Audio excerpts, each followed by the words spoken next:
సప్త చిరంజీవులలో హనుమంతుడు కూడా ఒకరు. ఎన్ని యుగాలు గడిచినా హనుమంతుడు మాత్రం భూమిపై నివసిస్తూనే ఉంటాడు. నీ ఎవరికీ కనిపించడు. హనుమ ఎక్కడ ఉన్నాడు, ఎందుకు దాగి ఉన్నాడు?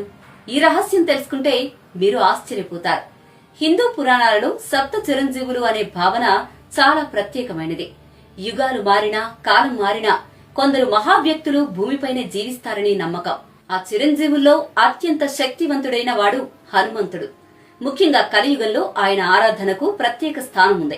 కానీ ప్రశ్న ఒక్కటే, ఆయన ఇప్పటికీ ఎక్కడ ఉన్నాడు? పురాణాల ప్రకారం హనుమంతుడు సాధారణంగా కనిపించే ప్రదేశాల్లో కాకుండా ఒక దివ్యమైన రహస్య ప్రదేశంలో నివసిస్తున్నాడని చెబుతారు.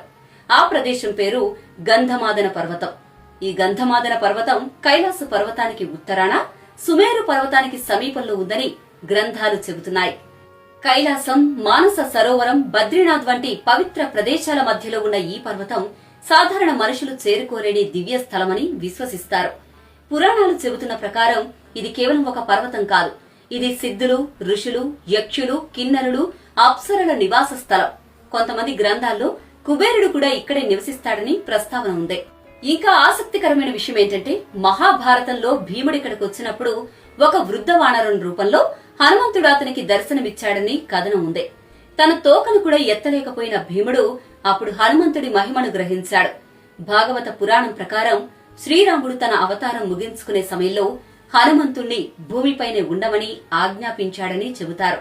అందుకే హనుమంతుడు కలియుగంలో కూడా జీవిస్తూ భక్తులను కాపాడుతున్నాడని విశ్వాసం. అయితే ఆయన సాధారణంగా కనిపించడు. యోగ స్వరూపంలో దివ్య స్థితిలో ఉంటాడని పండితులు అంటున్నారు. ఒక విషయం మాత్రం ఖచ్చితం, హనుమంతుడి ఉనికి గురించి ఈ కథ ఇప్పటికీ కోట్లాది మందిని ఆకర్షిస్తోంది. గంధమాదన పర్వతంలో నిజంగా హనుమంతుడు ఉన్నాడా? మీరేం